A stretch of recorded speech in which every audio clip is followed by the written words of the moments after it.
The Yakuza do not kill impulsively. They kill deliberately. Every punishment carries meaning. Every death sends a message. And every mistake is remembered long after the body disappears. For centuries, Japan's criminal underworld has enforced loyalty through ritual, fear, and absolute consequence. Some deaths were ordered quietly. Others unfolded in public streets. All were designed to reinforce one rule. Once you fail, there is no return. Tonight, we examine 8 of the most documented and severe Yakuza-related deaths in history. Cases where honor, betrayal, and power intersected with violence. Isami Kondo, beheaded after the fall of the shogunate, 1868. From samurai enforcer to condemned outlaw. Isami Kondo was not technically Yakuza, but he represents the cultural DNA from which the Yakuza emerged. He was the leader of the Shinsengumi, a feared paramilitary police force loyal to the Tokugawa shogunate. The group enforced order through violence, intimidation, and absolute loyalty, traits later mirrored in Yakuza clans.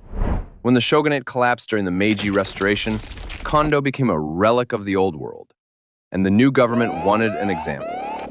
Kondo was arrested in early 1868 after the Shinsengumi were defeated.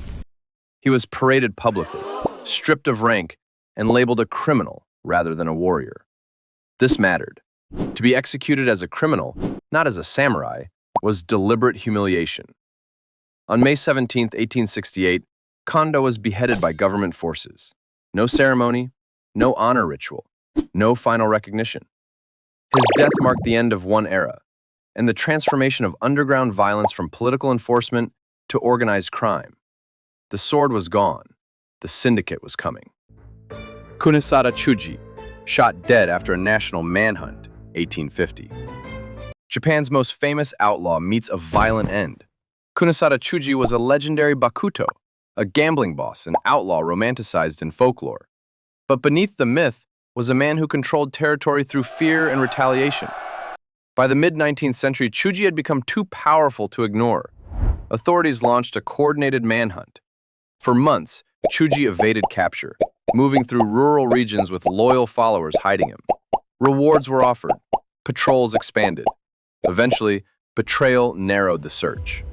In 1850, government forces surrounded Chuji during an attempted arrest. Unlike earlier executions, this was not symbolic. Gunfire erupted. Chuji was shot dead on the spot. His body left as proof that outlaw power no longer outranked the state. His death sent a message to early criminal groups.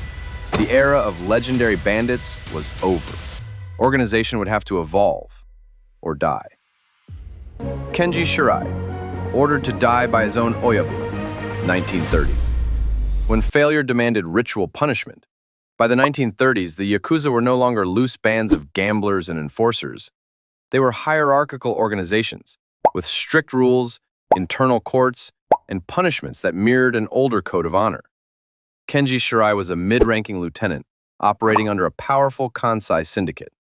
His job was simple: manage extortion routes quietly and keep police attention away from the clan. He failed. Shirai's operation became sloppy. Victims spoke to authorities. Newspapers printed names. Politicians began asking questions. For the clan, this was not just incompetence, it was shame. Rather than risk a public trial or police interrogation that might expose the organization, Shirai's boss made a decision internally. Shereai would not be arrested. He would be erased. Shereai was summoned to a private meeting. There were no accusations shouted, no argument recorded. According to police summaries from the era, he was calmly instructed to take responsibility for his failure through seppuku, ritual suicide. This was not symbolic. It was final. Shereai performed the act in a secluded location, accompanied by senior members. He cut into his abdomen as required by tradition. The pain was immediate and catastrophic. Blood loss rapid. Unlike formal samurai rituals, there was no guarantee of a swift second strike to end his suffering. Shereai died slowly from hemorrhage. His death never appeared in newspapers. His name vanished from records. Within the clan, however, the message was unmistakable. Failure did not just end careers, it ended lives. Masahisa Takanaka, assassinated in Osaka, 1985. The killing that ignited Japan's most violent gang war, Masahisa Takanaka was the third-generation boss of the Yamaguchi-gumi, Japan's largest and most powerful Yakuza syndicate. Unlike his predecessors, Takanaka wanted reform. He pushed for reduced violence. He attempted centralized control. And most dangerously, he sidelined senior hardliners. That made him a target. After assuming leadership in 1984, Takanaka faced immediate resistance. Rival factions within his own organization viewed him as weak and illegitimate. Tensions escalated rapidly. Within months, assassination plots began circulating. On January 26, 1985, Takanaka visited a bathhouse in Osaka, a place associated with calm and privacy. As he exited, gunmen approached. They fired multiple shots at close range. Takanaka collapsed and died almost instantly. The attack was surgical, deliberate, and unmistakably internal. Takanaka's murder triggered the Yamaichi War, an unprecedented internal conflict within the Yamaguchi-gumi. Over the next 4 years, dozens were killed, hundreds were wounded, and shootings erupted in public streets. Japan's underworld descended into chaos. Takanaka's death proved something terrifyingly simple. Reform inside the Yakuza can be more dangerous than rebellion outside it. The succession victims. When a power vacuum kills. 1981 to 1989. Bodies without names after the death of Kazuo Taoka. Kazuo Taoka, the third boss of the Yamaguchi-gumi, ruled longer and more effectively than any Yakuza leader before him. He kept factions balanced through fear, negotiation, and precision violence. When Taoka died in 1981, he left no clear successor. That vacuum was fatal. Behind closed doors, senior lieutenants maneuvered for influence. Loyalty fractured. Old grudges resurfaced. This wasn't open warfare yet. It was erasure.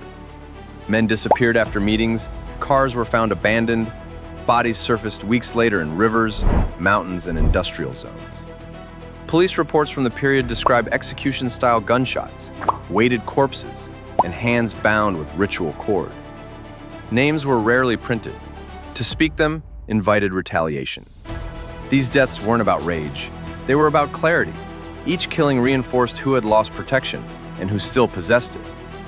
By the time Masahisa Takanaka assumed leadership, dozens had already paid with their lives. The Yakuza didn't announce its succession. It enforced it. Tetssuo Yamaguchi. Yubitsume that turned fatal, 1990s. When ritual apology became a death sentence. Yubitsume. The ritual amputation of a finger is meant to symbolize repentance. It weakens a subordinate physically and permanently, increasing dependence on the clan. Most survive it. Tetssuo Yamaguchi did not. Yamaguchi was a low-ranking Osaka member accused of disobedience and financial mishandling. Instead of expulsion, his superior issued a familiar command. Cut off your finger, return it, apologize. Yamaguchi attempted to comply alone, without medical help, without proper training, without sterilization. He severed the digit incorrectly, cutting too high, missing major vessels control, and failing to properly bind the wound. Blood loss was immediate and severe. By the time help was summoned, Yamaguchi was already unconscious. He died shortly afterward from hemorrhagic shock. Police later ruled the death accidental. Within the Yakuza, it was interpreted differently. Rituals do not forgive incompetence. Fumio Shimizu. Summoned, silenced, and discarded. 2000. Executed by his own clan for speaking to police.